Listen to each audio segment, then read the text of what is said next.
اچھا میرا کیسر بھائی سے ایک سوال ہے، میرے پاس ایک سوال آیا تھا ایک سسٹر کا، وہ پوچھ رہی تھی کہ سب کانٹیننٹ میں جو ہے وہ عورتوں کو بہت دبایا جاتا ہے، تو آپ اس پہ کیا کہیں گے کیسر بھائی کہ کیا اس بات میں کتنا سچ ہے؟ بہت سچ ہے، اس میں کوئی شک نہیں ہے، لیکن اس کی وجہ ہمارا کلچر ہے، اس کی وجہ ہمارا دین نہیں ہے۔ دین میں تو جیسے میں نے آگے عرض کیا کہ دبائے جانے کا کوئی تصور نہیں ہے، مرد کے لیے بھی نہیں ہے، عورت کے لیے بھی نہیں۔ تو اس کا جو طریقہ کار ہے وہ قرآن جو کہتا ہے کہ دین میں پورے کے پورے داخل ہو جاؤ، تو اس کا یہی مطلب ہے کہ دین کو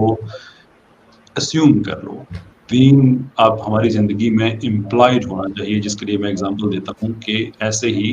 جیسے چائے میں چینی گھل جاتی ہے، کہ جو چینی ہوتی ہے وہ چائے کے کسی ایک حصے تک محدود نہیں رہ جاتی، بلکہ مجموعی طور پہ امپیکٹ اس کا ہوتا ہے، افیکٹ ہوتا ہے اس کا چائے پہ۔ تو ہمیں دین کو اس طرح سے اپنی زندگی کو ہم نے شیرین کرنا ہے، میٹھا کرنا ہے دین کے ذریعے۔ جب دین پورے کا پورا داخل ہو جائے گا تو عورتوں کی سپریشن ختم ہو جائے گی۔ جو سولوشن ہے جب ہم اس کو اپلائی ہی نہ کریں، یہ بات کئی دفعہ میں نے بھی کہی، اور بھی اسپیکر حضرات ہیں وہ کہتے ہیں کہ اگر آپ کا ٹی وی خراب ہو گیا ہے، فریج خراب ہو گیا ہے، اور آپ ایک اوزار بازار سے لے کے آتے ہیں اور ایک ٹریننگ کورس بھی کرتے ہیں جس سے آپ وہ ٹھیک کر سکتے ہیں،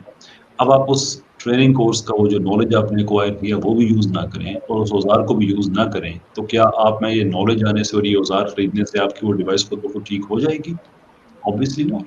You have to apply yourself and you have to apply the tool that you purchased. تو ہمیں اسلام کی تھیوری کی حد تک پتہ ہے، معاشرے میں ہم اسے جب نہیں اپلائی کریں گے، خود کو معاشرے میں اپلائی نہیں کریں گے دینی طور پہ، تو پھر یہ مسائل ہوں گے۔ So my heart goes out to all the sisters, all the daughters جن کو یہ مسئلہ ہوتا ہے۔ ایز اے لائف کوچ میں ہزاروں بہنوں بیٹیوں سے بات کر چکا ہوں،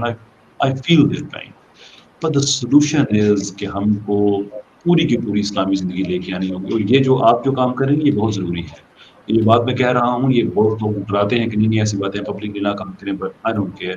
پاکستان میں ابھی حالت یہ ہے کہ ایک فیمنسٹ ٹی وی پہ عورتوں کے حقوق کی وہ بات کر کے دنیا کو بتا رہی ہوتی ہے کہ عورتوں پہ کتنا ظلم ہو رہا ہے پاکستان میں، جبکہ وہ خود کسی وڈیرے کی، کسی جاگیردار کے بیٹے کی گرل فرینڈ ہوتی ہے، اس کی شراب، اس کی انکم ساری وہیں سے آ رہی ہوتی ہے، اور وہ جو وڈیرا ہوتا ہے وہ خود شادی شدہ ہوتا ہے، اس کو خود شرم نہیں آ رہی ہوتی ہے ایک شادی شدہ عورت کے حقوق پہ ڈاکہ ڈالتے ہوئے۔ اس کی وجہ کیا ہے؟ یہ کلچر بنا لیا ہے۔ تو جب دین آئے گا تو پھر اس طرح کی یہ ساری خرافات دور ہوں گی، اور عورتوں کی سپریشن صرف اس کا حل اسی چیز میں ہے کہ دین آ جائے۔ دس سپریشن ول گو، بالکل جیسے جیسے روشنی بڑھتی ہے اور اندھیرا اسی کے ساتھ ساتھ چھٹتا رہتا ہے، بالکل ایسے ہی جیسے جیسے دین کی روشنی کو ہم اپنی زندگی میں داخل کریں گے، معاشرے میں داخل کریں گے، ویسے ویسے ہی اندھیرا چھٹنا شروع ہوگا۔ بالکل ماشاء اللہ، بہت جزاک اللہ۔ مجھے لگتا ہے کہ واقعی ہمارے معاشرے کو اس چیز میں اصلاح کی ضرورت ہے، اور ہم سب کو جو ہے وہ اسلام اپنی زندگی میں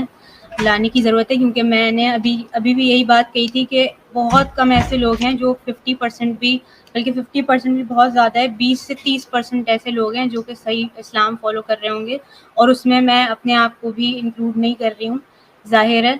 تو اس کا حل یہی ہے کہ ہم اسلام کی طرف آئیں اور اس میں پورے مکمل داخل ہو جائیں۔ جزاک اللہ۔